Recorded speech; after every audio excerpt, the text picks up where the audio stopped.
Good morning, everybody. Thank you for joining us here at the second of our LAPADA Leaders webinars. I'm just going to kind of wait a few moments before I introduce our cultural design leaders today. So just bear with us as we gather you in from the waiting room, and then I will introduce you.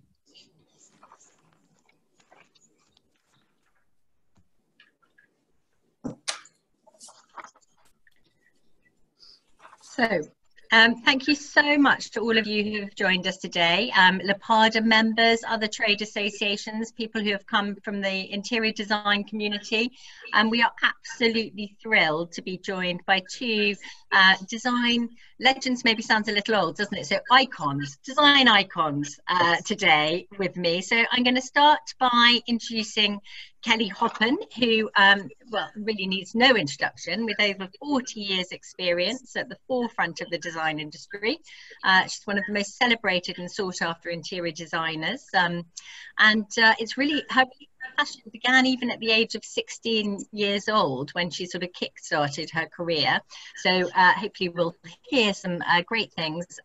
Really as well renowned, I would say, but Kelly can change this, the ever-evolving style that really has defined that subtle fusion of East meets West, which I think chimes very well with the art and antique sector as well.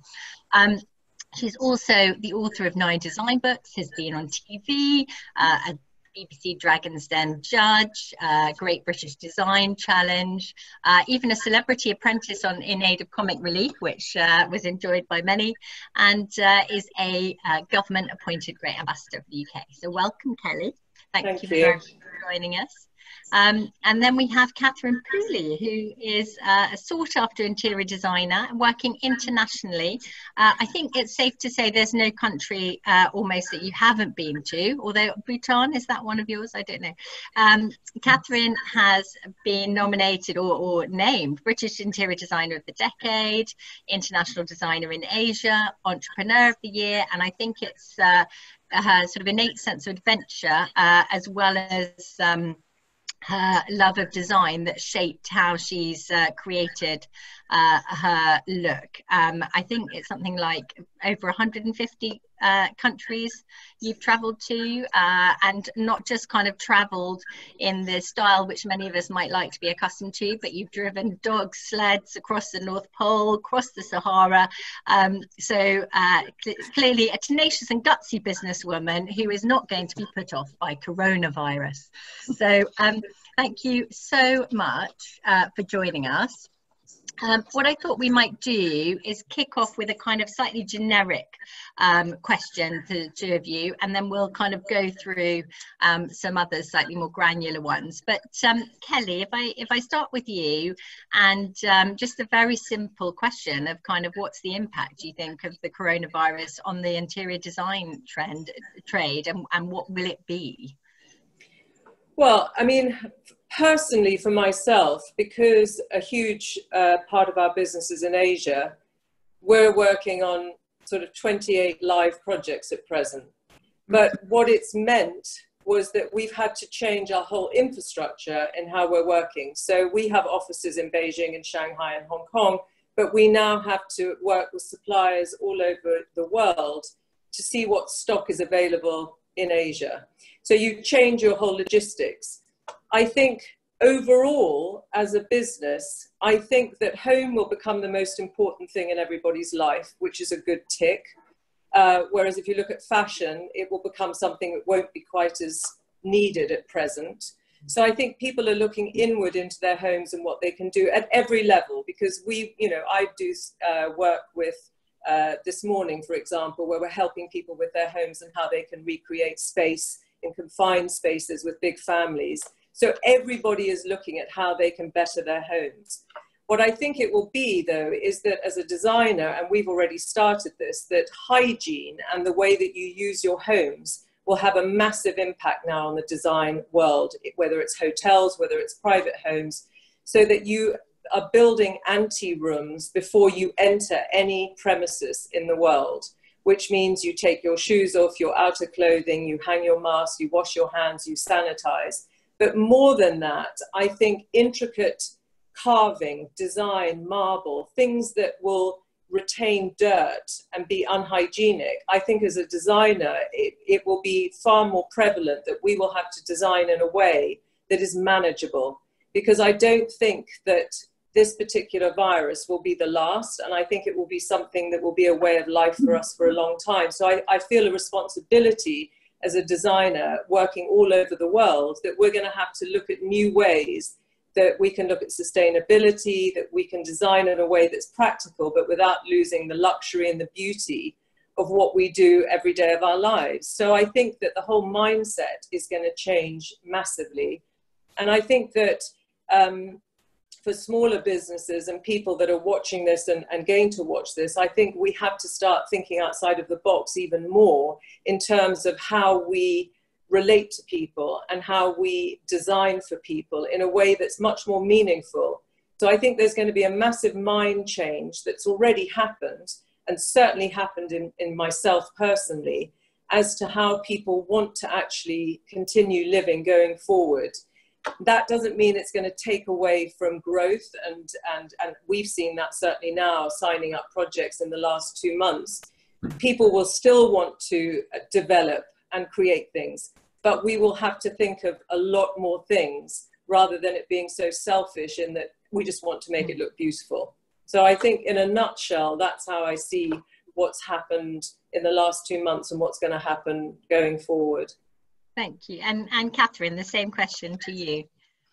So I agree with Kelly wholeheartedly. I think people are really looking at their houses now and their homes and what they want from them.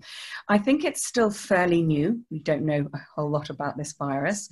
I obviously get a lot of inspiration from the Spanish flu pandemic and how that rolled out. And they did say there was going to be 3 cycles. So, but from the Spanish flu to now, there's been quite a peaceful time with pandemics. I know there's been a few coming in and out. So I'm hoping that we might get back some normality. But I do agree that now is the time that we're going to have to start designing for better spaces. Gyms, for example, might have perspex, which I know they've also started to do that in China. I mean, gym's quite a hard place to open at this stage because it's close environments and sweat and germ spreading. So I think they might be more creative by having perspex in between, allowing that running.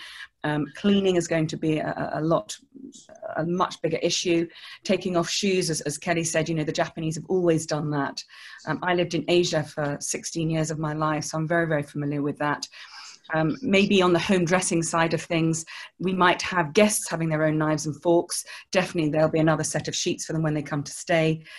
The hotel industry is something that needs clever planning, actually. So it's still early days, but the design elements are going to have to be massive, I think. So taking that on, actually, and I'll start with you, Katharine, and then we'll go back to Kelly, but just thinking about that kind of thoughtful design and the trends to come, do you think that kind of the fashion for the open plan living spaces, both inside the home and in the office, will change? Well, interesting enough, we were trying to we'll just talk about the office for the moment, because that's quite an interesting one. We were just trying to do a plan out of how we can get people back to the office. And we currently have, you know, a line of people, and then people the other side of that at the desk. Luckily, there's a 2-meter distance opposite, but you couldn't have people next to you. So it's probably going to be one person on, one person off, one person on, one person off. So how long that's going to be going for, I don't know, but hopefully only till October. And again, you know, we can only speculate of what we're hearing from the government. But from work perspectives, I mean, you know, shops at the moment, you've got a queue of people, haven't you? How long can people maintain that queue for? Are they going to be patient enough to be doing that in for the years to come? It's not sustainable. We will have to find something going forward that will work for everybody. And I think the retail industry is one of the industries that will, unfortunately, probably struggle the most unless we can start getting a lot online. And online is happening all the more, isn't it? I mean, since I've been down in lockdown, I've done all my fabric designing through these online video calls, and it's worked. There's no doubt about it. We're all getting a little bit fed up of these Zoom calls because they're quite dementing, but they have worked for the time being, and we've really enjoyed them. But we're spending all our time now on computers rather than social interacting or talking on the phones. And yeah, the hybrid, the life that is the new hybrid. And Kelly, so obviously the commercial space is one, but in the home space, just thinking about how you can kind of have your home as a sanctuary. But I think that, you know, many sort of homes have had, for loved ones, have had that kind of open plan living space. Do you think that's something that might change, or is it about the anterooms, as you mentioned, that will be the thing that keeps you safe?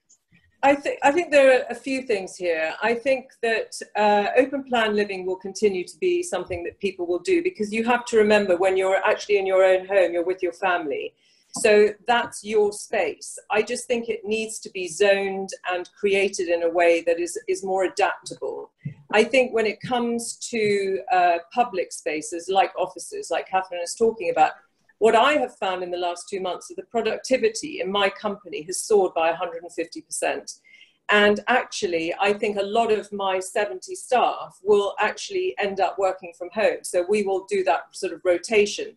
But I think actually what it's doing is giving people space to breathe in environments where you work, so that you're not jammed together, you know, where you're employing more and more people. I sort of feel that there is, you know, if you look at it from a completely out of space type of way, you know, the planet was about to explode. It was overheating. Everything was being destroyed. It's almost like I've tried to look at this as a reset button. So instead of thinking, well, you know, come October, come November, it's going to get back to normal. It will never be normal. This is, we have to start preparing for the new normal. So for, you know, when you're doing development, say in Asia or anywhere in the world, but as Asia is the only place that is open right now, people will look to see how families can live in spaces together, rather than there being this thing which has been for the last 100 years, which is how do we make space to have time on our own? And you have extra rooms to do that.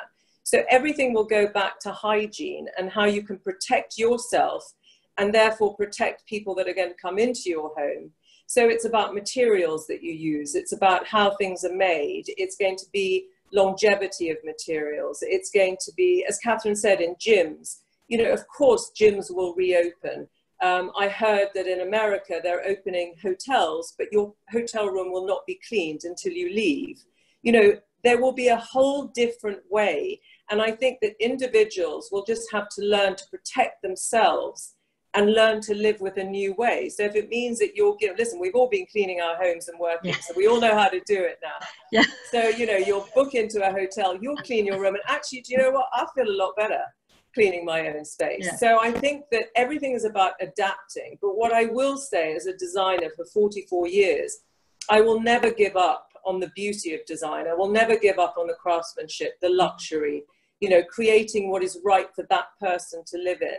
But I think what will be a key element on all developments and homes around the world where it's possible is outdoor space. That will be something, you know, organic that people will want. And it will mean that people will be leaving cities, moving further away. And so perhaps we'll see a balance with cars and people, because we're now going to disperse our populations over a bigger area than the way the world has become, which has been so dense. So that actually leads me very nicely onto my next question, because that's what I was going to ask. So I'll ask it to Katharine. Is do we see a sort of a city exodus here in the UK, but across the world, and a kind of desire for a more bucolic existence, but also a resistance to city living? So I was talking to someone at Savills who said that actually the country prices have gone up, and people have more inquiries have gone up, and actually people want to leave the city to have that space. And I think that originally a lot of people wanted to get out of London and get into the country and have the fresh air, and of course they were caught in the lockdown and couldn't go out to their second homes. But yes, I do. I think people are now going to be looking at their lives, what they want from their lives. They want to be perhaps more in nature, and I think we are going to see a very different outlook. Going overseas is probably a very different feeling right now. Are people going to want to have their holidays here in the England countryside, or go over to the south of France or to Europe or even to Asia? That's going to be a big question we're going to probably see for July, maybe even August, when they lift this up. But we're going to see very, very big changes, as Kelly said, in the way that we're going to live and what we want from our lives, and perhaps less is more. And to add to that, Kelly, what do you think are kind of, because you both work globally, but a lot of our clients and members are selling globally. Do you see the same trends in Asia, Middle East, to kind of leave that city dwelling and change the environment they're living in? Well, I think in Asia, certainly in India and China, people have been, you know, we've been building these sort of tower blocks where we're spending millions of pounds on these properties for first-time buyers. So you've got to remember, in those territories, people tended to live with their grandparents, their parents, and then the children and the grandchildren all in one building. And that has changed now. And that's why all of these buildings are being built. But what they do is they build clubhouses, they build gyms, they have outdoor areas for people to live in. So they've almost been kind of ahead of us because they've lived through SARS. And, you know, we should be looking to them, because they've got it right, even though everyone says it came from China. It doesn't really matter where it came from. The fact is they've learnt to live with pandemics and disease. And I just think that, you know, as Katharine said, yes, people will want to move out of London. I certainly am. And I never thought I would leave the city. I will come into work a few days a week because I now know I can actually work remotely as well. So I think this has given everyone an opportunity to kind of think, what's really relative right now? It's your family, it's your health, it's your well-being and your business. And how can you balance that? We've talked for years, how do we balance life and, you know, work and our families? And everyone's never quite got it right. And I think there are lots of positives that can come out of this in terms of mentally, how we look at our lives and how we make that balance, how we spend time with the people we really want to spend time with, and actually, you know, what is the life we want to lead? And that's where our industry really comes into its fore. And that's why I think we should all be feeling so grateful and focused and positive, because what we do, and obviously Katharine and I are working at the very, very high end, but it you know, it goes down at all levels. We have the ability now to create a new world in design. And that's what we need to do. And as leaders, we need to really do this. And I'm writing papers at the moment to do with all of this, because I think that there's an opportunity to create something fantastic. And because of technology, you know, Katharine was talking about online. Everything is really online. What we've all been able to achieve in terms of getting presentations out, presenting them, ordering them, getting them done, it shows that so much more can be done with a lot more time at home. And therefore, I think we have to, as an industry, look at all the positives and all come together to try and collate something that is easy for everyone to use. And I think that's actually quite exciting, rather than it being a negative. And Sorry, go on. I was going to bring you in, Katharine. It was quite interesting. I think to begin with, everyone was incredibly nervous, frightened, the unknown. We didn't know what to do. And to be in closed spaces was quite difficult for us. We're used to freedom here in the UK. Yeah. And I think that we've now adjusted, haven't we, to doing everything online. We are humans. We adjust so easily to everything. And we're British. And we're British. But we have adjusted. The only thing I would say is, I agree with you, Kelly, we all want to work from home. We're saving money. We're not having to do that transportation. We're probably, I mean, I save just alone 5 hours a day by going back and down the motorway, because I live near in Oxfordshire. So the time we're saving is huge. But also I'm human and I want a hug, you know? Yeah. I see a couple of my staff and it's like hi with the elbow or keep your distance, or how do we say hello? We need to come up with a new hello. Maybe that will come back though. That will come back. You think?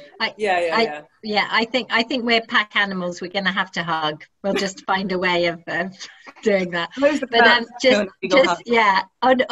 just carrying on for the digital, because you kind of talked about being able to see and choose fabrics, you know, and how people are kind of developing this sort of hybrid way of marketing their business. I wonder, because we've got kind of picture dealers, antique dealers, all sorts of people online, as well as collectors. What tips would you give to some of those people trying to be spotted by you, let's say, in terms of getting their things online?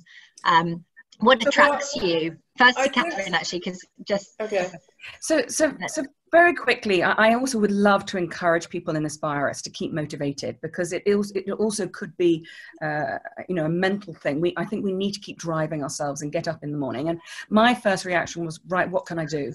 And I looked around my dining chairs, you know, kids' paws everywhere, and the dog, excuse me, had peed on the carpet or the curtain. So I thought, well, I'll do a little bit of, you know, renovation. So there were a couple of Zoom fabric suppliers that came up with Zoom calls, and I started looking at them. Then I got the samples, and you know, 2 weeks later I've got new cushions or new dining chairs. So it is possible. I also started to think that, you know, gosh, it's the Battersea antique fair, and I love going to that little antique fair. And I saw an email, and they had some nice pieces, and the person who sent the email had said, well, look, you can log on here and you can actually start spending the time to do the research. I don't know about you, Kelly, but I don't have the time to do the research all the time. The documents that I'm constantly getting, it's a lot of reading material, and that's nighttime reading, because during the day is so busy. Whereas now, down in lockdown, we have had that time to do that. And you can still buy things online. And it's amazing how these newsletters, I encourage everyone to do newsletters. We're doing them bi-weekly now, and then the response is huge. There are ways, we just have to be very creative. People out there do want to spend still. And Kelly, so I suppose the same question to you: how do we attract your attention? But also, do you think that people are actually going to get sort of virtual fatigue as this goes on? They won't, because it will become a way of life. You know, you just have to, you know, if you can only drink water and eat French fries, and that's what's going to keep you alive, that's what you eat and that's what you survive on. You know, to give you an example, and it had never really occurred to me, if the Chelsea Flower Show couldn't go ahead, so there were endless people that had created plants to be delivered to that. And I noticed something on Instagram with an amazing company called Bespoke Nurseries, who was basically advertising these incredible big olive trees, selling them off at, you know, 150 quid a piece, delivered same day. So I called the guy up, because I was doing a lot of gardens and things. And I said, is this for real? And he said, absolutely. Put them in touch with all my friends, with all the jobs we were doing. I bought some for our new barn that we're doing. And he explained that he had so much stock left over because of this. But because of Instagram being so alive and people constantly looking, as Katharine's saying, we've all got more time. People can definitely advertise what they want to do. And let me tell you, throughout this lockdown, I have had fabrics sent to me. I haven't had to look at them online. People are still working, still trying to keep their companies going. And it's a catch-22, because if we don't give them the work, they can't stay alive. So everyone is supporting everybody. And I just think that, you know, of course we'll end up hugging people and we'll get back to some normality, and hotels and restaurants will open. But in terms, what we're talking about now is business and design. And I think that everything is accessible. I think it's more difficult with furniture, because to get a piece of furniture delivered and know you don't love it, that's harder. It's harder to send back. But there will become a way that we'll be able to do this. There will be companies that will have vans that will have stuff on it. They'll come to your studio, it will be in the van. People will come up with new innovative ways to work. It will happen. We're just going to watch it now unfold. I've suddenly got the idea of like a LAPADA Airstream that's kind of fitted out, that we drive to you with everything in it. Why not? Yeah. You know, you're going to save more money renting a Berkeley Square or whatever it is. If you think of them, you know, how you actually spend your, you know, get your buck for your money nowadays, you'll end up spending less on air travel, and you'll only travel when it's necessary. And we all love to travel. And the way in which people exhibit, and art fairs, and virtual fashion shows, and whatever people are doing, it will become normal. And then when you do have something specific that you can go to, it will be really that much more special. Yeah. Just thinking about the new normal and the sort of trends, I'm just thinking about kind of materials and things. And I heard something interesting on the radio this morning that I wasn't aware of. That, I mean, we've all kind of heard the statistics that coronavirus stays on surfaces, metal surfaces, for 3 days, cardboard for 24 hours. Apparently on a copper alloy, it goes within a matter of hours, and they're trialing this in certain hospitals because it's kind of clean. see that you'll be looking in terms of in sort of projects, looking at copper, looking at marble? Do you think materials will change a little bit in terms of people's desires? Kelly first, and then we'll Yeah, go to absolutely. I think we're all going to be aware of that, and we use all of those materials anyway. But I've designed 4 massive new projects in this lockdown, and yeah, I have been more conscious of what I've used, but because I've worked in Asia for the last 24 years, I'm very aware of people saying we can't use that because it would take too long to clean. And it isn't till now that I've realized actually what they meant. I just thought, well, you get a duster out and, you know, crystal chandeliers or whatever. They're very specific about hygiene, but I hadn't realized the real implication of that, because until you experience something yourself. I know that I love the smell of Dettol now better than my own scented candles, you know. So but I just think, yes, we're all going to change the materials that we use, but not in a way that we spoil what we've created. And if you look back years back at how we changed to using more sustainable fabrics than we used to, we found new ones that we love. So we'll discover things, we'll create things, and hopefully there'll be fabric designers out there coming up with technology like will.i.am is for fashion that will enable us to, you know, to have something new. So that's why I'm saying there's an opportunity for so many sectors out of this. If they put on their mindset to think in a different way and stop talking about the old normal, but just talk about life as it is going forward, I think everyone's mindset will be able to be much more creative, and actually people will be able to make money and have businesses out of it. And Katharine, so in terms of looking at what's happening now, have you kind of seen, just thinking about the opportunities and what projects might need, have you actually seen a sort of a pickup in projects? I mean, because we're looking at so much of life on pause, but have you had sort of new commissions while this is going on? Are people getting in touch? So we've been luckily very, very busy. And during this whole lockdown, we have been procuring, which I think I would have thought would have been a very hard thing to do. But in actual fact, as Kelly said, a lot of people have been open and they're really willing to work. So we're actually installing, we did our first virtual installation in Hong Kong 2 weeks ago, which was quite interesting. And we're about to do a massive 40,000 square foot installation in August and another one in July. So we are still installing, we're still going ahead. In actual fact, a lot of construction is still going ahead. With regards to new business, well, we took on 2 new projects just last week. So I do still think there are people out there going, I really want my house to be beautiful now, and let's crack on. So I'm hoping that the first 2 months was just shock, and now it's going to go back to normality. Just quickly going back, if you don't mind me saying, Freya, on materials. Look, I actually did design a copper house many, many years ago, about 12 years ago. It was kind of interesting. I'm not sure, I mean, it's wonderful that it disappears, but I don't want people to be frightened of bacteria or viruses. We have to learn to live with them. Otherwise, we're just going to become precious. But I think materials should be used where they fit best. You know, Kelly and I have both done a lot in China, the Middle East, India. You need marble there because it's so hot. So I think material should be used. I'm not necessarily going to use a marble in Scotland, which is where I'm from, and it's freezing. So it's got to be specific to a project. And we're just going to be spraying a lot more and finding materials that aren't going to clog it up. But we're going to be more careful, I would say, going forward. And I think one of the things, I mean, you talked about, Kelly, the sort of the reset button, and, you know, we're all very conscious that we're listening to the birds. We can see the stars at night, even in, you know, West London where I am.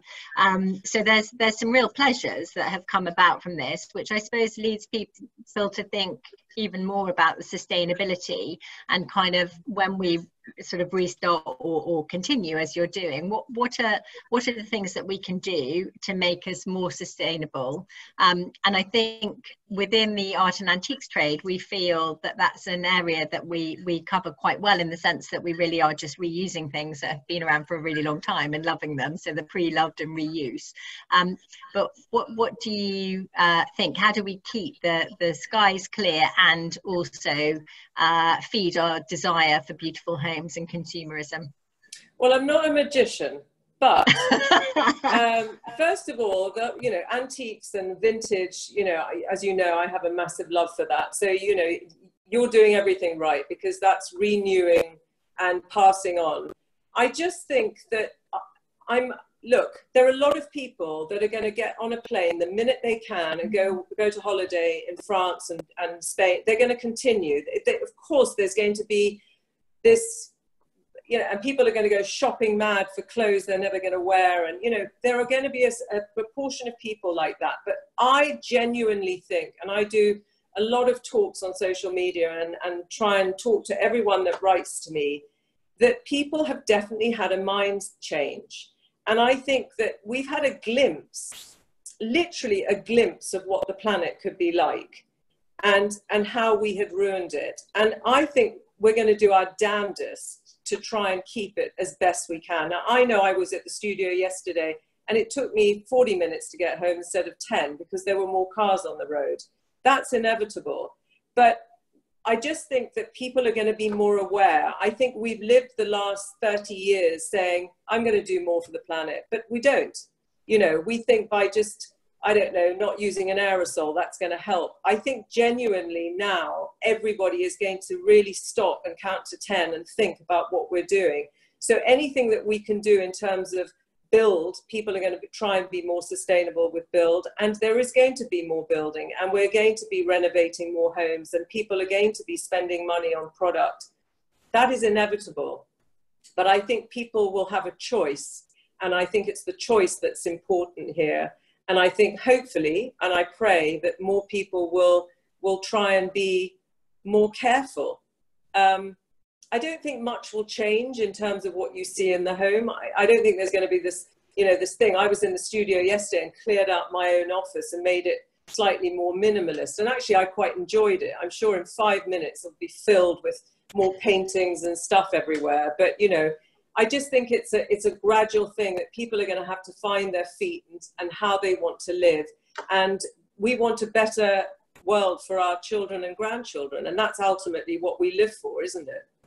Yeah, and moving on from that, Katharine, do you think we might sort of, I suppose in logistics, back to logistics, will we kind of look for the craftsmanship and locally sourced things in each area, whether it's the UK, whether it's Asia, whether it's Italy? Do you think we'll be kind of seeking to keep it local in terms of how we procure and design things?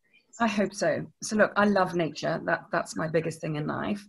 And actually during this lockdown, we haven't been able to perhaps import things as quick or as fast as we wanted to. So we have had to come back to UK for the resources. And I think it's a great opportunity for smaller businesses or, I mean, the original craftsmanship here in the UK was extraordinary.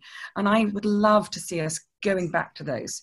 I mean, even taking, you know, foods, for example, I'm more likely to go to my local little farmer's hut than I am to a massive supermarket. But the same applies to joinery or woodwork or materials. I'd love to find it here and support Great Britain. It's a really good opportunity for us. And I agree with Kelly, you know, the world has had to stop. And we have seen those stars and we've seen the animals and wolves coming into France. And, you know, I feel like Cinderella every time I go out in the morning to feed my chickens because it's like a zoo out there. But we've got to sustain it. And I really encourage everybody out there to please just stop and breathe and know that we can do this and we have to protect it. And it's not for us, it is for our grandchildren. Very good answer. I think it's going to be interesting as well within the art and antique space, actually looking at whether there's a trend towards, we've had this French decorative look for quite a long time in some areas, and whether there'll be a sort of a trend back to some of that kind of the British sort of mahogany, Georgian pieces that work so well with, you know, 1950s modern design and contemporary ceramics, that kind of mixing. But I wonder whether there'll be, you know, less of a look to some of the sort of more international elements and a re-look at British design within the UK. Do you want me to take that on me? Okay, so yeah, look, There's more Victorian antiques, believe it or not, in Tasmania in Australia than there are in the UK right now. And that's peculiar, but that's obviously the Victorian era that they went off. I've, like Kelly, I love antiques, and I'm a great East meets West and putting, collating all sorts of bits of designs together. Will the Victorian period come back? Not sure. Georgian, people, yes, don't want to be rude in case those people out there loved it. But Georgian, yes, people love that period, or Art Deco. There's definitely room for all of that, but I wouldn't rule out the France. France is just across the way. It's a train away, or it's a boat away. I think we should still encourage it. Middle Eastern or Moroccan or Asian, I love the Asian influence, but there's a lot of that still in the UK that you can use. It doesn't mean you're going to have to import it. But I don't think it's more the antiques. I think you should be able to buy whatever you want. I think antiques is a global look. I think more what Katharine was saying, and what I sort of agree with, is, being an ambassador for great, is we need to find craftspeople that make something new today here, whether it's a basket weaver or a lace maker or a joiner or somebody who makes copper or stone. Or what we did was we sold all our factory machines to the East, and we don't have them anymore. So when this lockdown happened, I was trying to help various people, find sources for things that they needed, not knowing how long this would last for. And it was really hard. So I think to prop up the country, we need to be able to support small businesses and craftspeople. I think it's more about craftspeople. I think always people are going to want a bit of French. They're going to want a bit of deco, whether it's mahogany or whatever it is. We're always going to want that because that's the way we live. So I don't think it's more about having British furniture as such. We should encourage, I think, more apprenticeships, Freya. I think apprenticeships are the way forward, because we've got lazy, if I'm honest, over the years. Let's get it from somewhere else. It's cheaper. But no, let's bring it back and let's do it well. Well, yeah, I mean, I hope, sort of just from my own network and looking at Instagram, the amount of time people who are actually quite talented, but now have had time to really invest during this period in with woodwork, glasswork, all of those things has been extraordinary. So I hope there is a resurgence in some of the craftsmanship and apprenticeships out there. You're quite right. I mean, the watch and jewellery industry do it quite well, but we need to look to some of the other makers as well. I think we've got quite a lot of questions mounting up, so I'm conscious of time. So I was going to just ask two little questions of each of you. And one is just, whilst people are spending time, at home, what's one little thing that they could do to refresh their look? So maybe it's decluttering, maybe it's creating the ultimate shelfie. And then the last question is, where or what do you find solace in at this moment? So I think if we start with you, Katharine, and then go on to Kelly, that'd be lovely. Thank you. Well, the last question is very easy. I go and spend all my time with my chickens just because they're the smartest creature right now, and they never answer back, but they're very faithful. So definitely get out to nature. With regards to what you can do now, I mean, this is a perfect opportunity to do all those things, whatever they may be, that you never get the chance to do normally, whether it is for your filing or your organising or your will. I mean, gosh, I did my will during this lockdown. These things that take time that you never ever get the opportunity to do. And I think it's a great opportunity to have your list and to tick it off. We're never going to have this again. I mean, how old are we? And this has never happened to us before. So benefit from it. Don't be sad by it. Embrace it. Embrace it. Thank you. And Kelly? Yeah, no, I agree. I mean, I think that clearing out your home and your cupboards and getting all of, I've said on my posts every day, if you come out of this lockdown and you haven't done that, you've got egg on your face. Like, everything should be immaculate. But I think in terms of your home and what you can do, what I've been saying to people is move things around, take every single item off every surface, put it into a room on a floor, and re-accessorize your homes, changing things around. But more than that, move big bits of furniture. We become so habit forming. Once you plonk something down, it never moves. If you buy a certain flower, that flower is the same flower and it goes in the same vase. It never gets.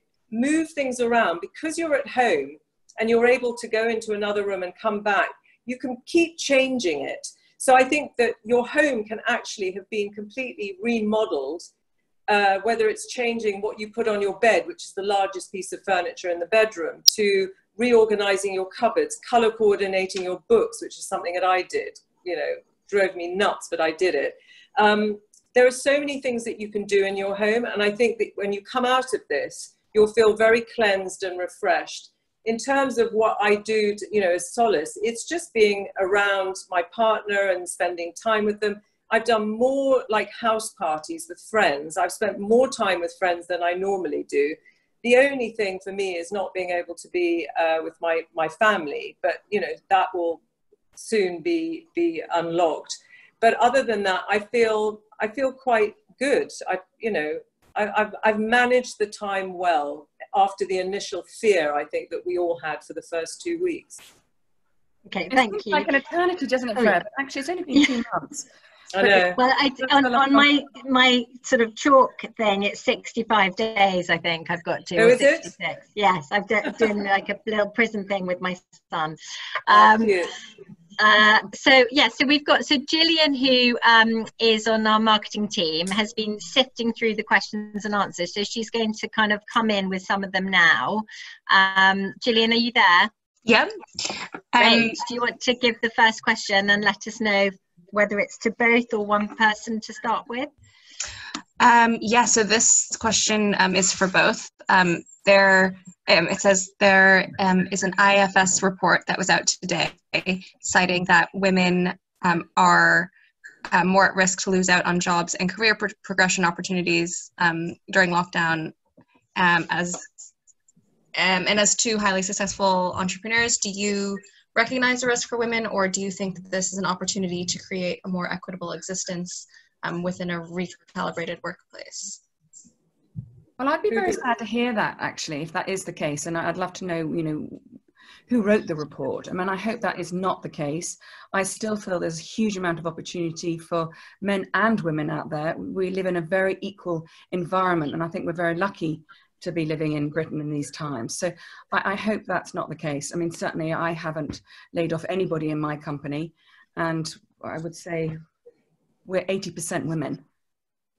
We did try and that last year. I agree with you. I think that statistic has been just pulled out of that pot. I think it's absolutely equal about how many people have lost their jobs, being male or female. I think there are opportunities for everybody. And I think that, yes, we're going to go through a really, really, really tough time, and we're going to go into a recession. Let's not, you know, kid ourselves.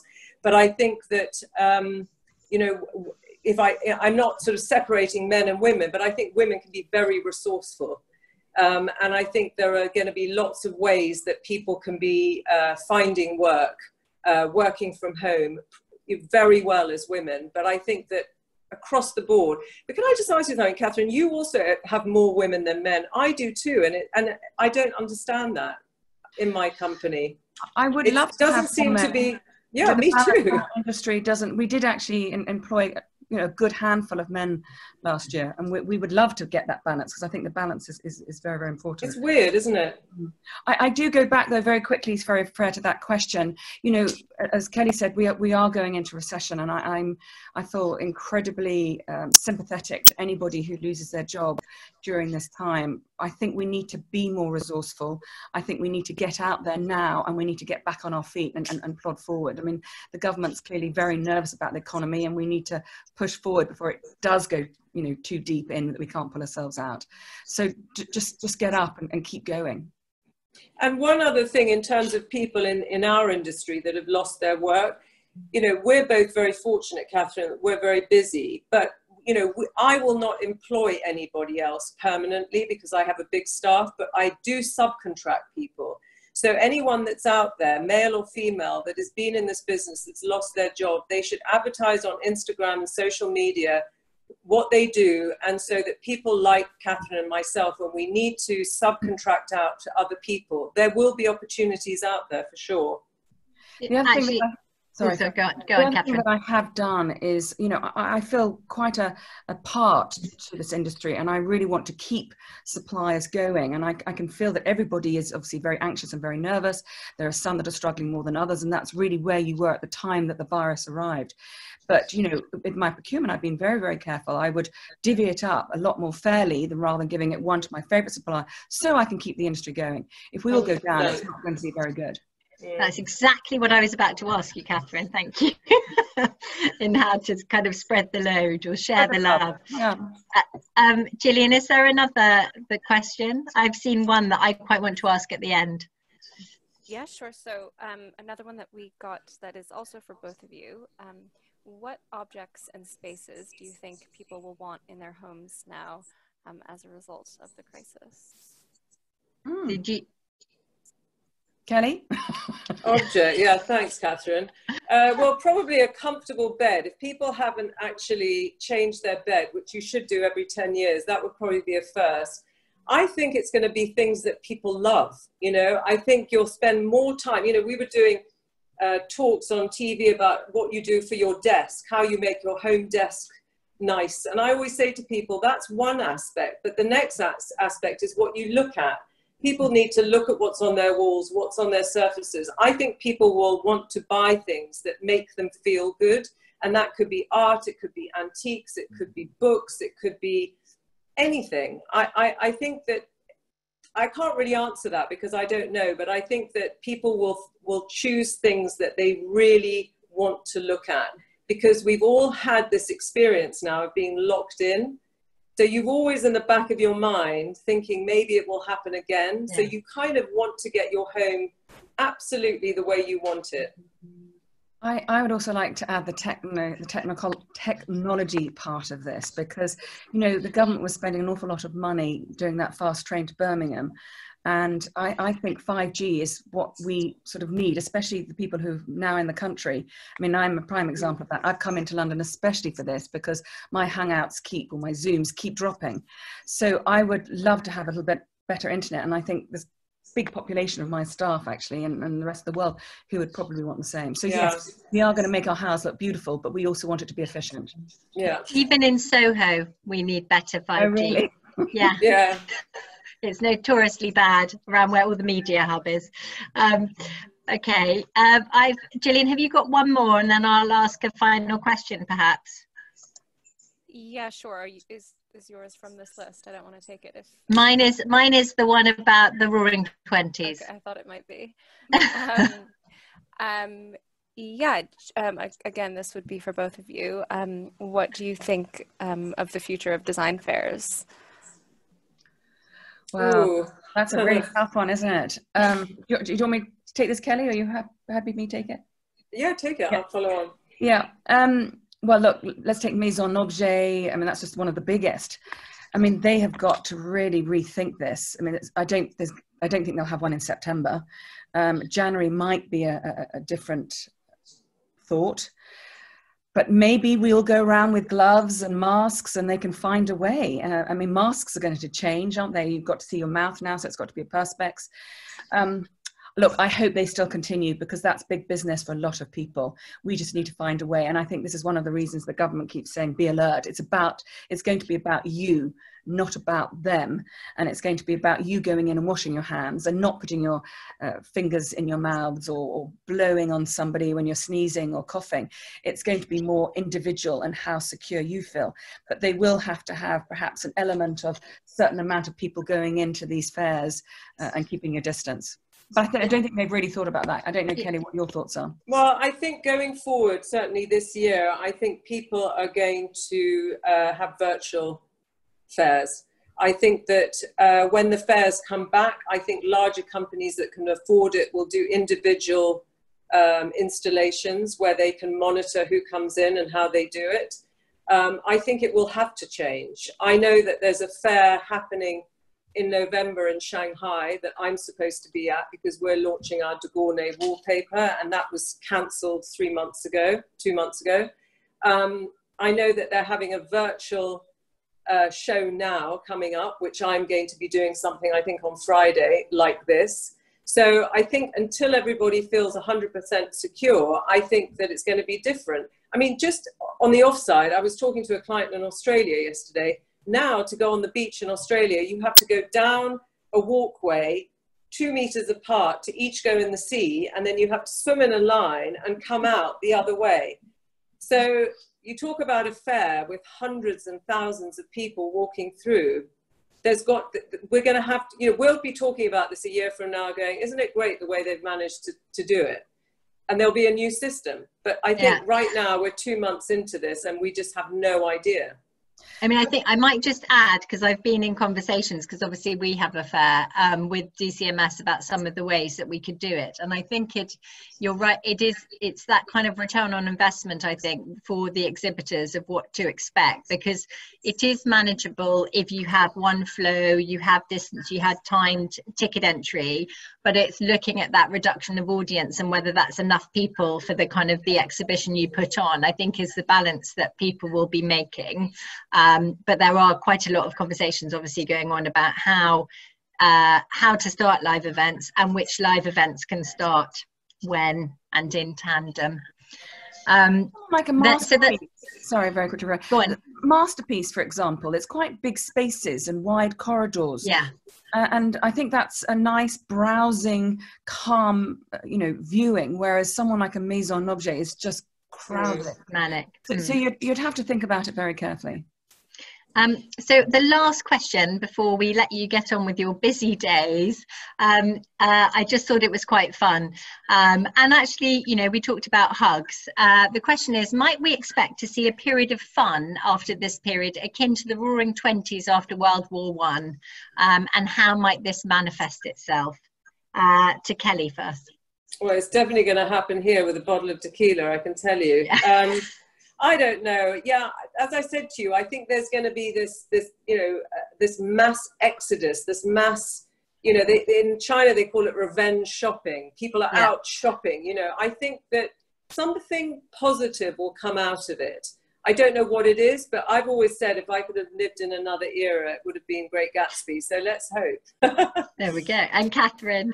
I wasn't around in the 1920s, so I don't know what it was like. But none of us were. I agree. No, none of you were. But I think parties will definitely happen. Yeah. I think there will be people. There will be some solace, but there will also be a lot of people that will want to just, go wild. They need to. They've been locked in for a very long time. Thank you. And thank you so much to both of you for kind of giving us the time. It's a real honour that we've managed to kind of put this together, with thanks to Cultural Communications, of course. But, it started as a little kind of idea just a month ago as to whether we could bring some good cultural sort of leaders or industry leaders. And we're absolutely thrilled that you both joined us. So thank you very much to Kelly Hoppen and to Katharine Pooley. Thank you for having me. Yes, we've enjoyed it. Thank you so much. Oh, good. And just to anyone else, a reminder that the next LAPADA Leaders webinar will be next Wednesday, the 3rd of June, and we will be talking to Sandy Nairn, who is ex-National Portrait Gallery and also the National Trust, and Caro Howell, who is the director of the Foundling Museum. So I think we'll be looking at the kind of another conversation around museums, what the culture sort of responsibilities are for these public institutions, and how we might look forward to seeing the works of art in person again at some point. So thank you very much to all of you. Thank you so much. Bye everyone. Stay safe. Bye everybody. Bye.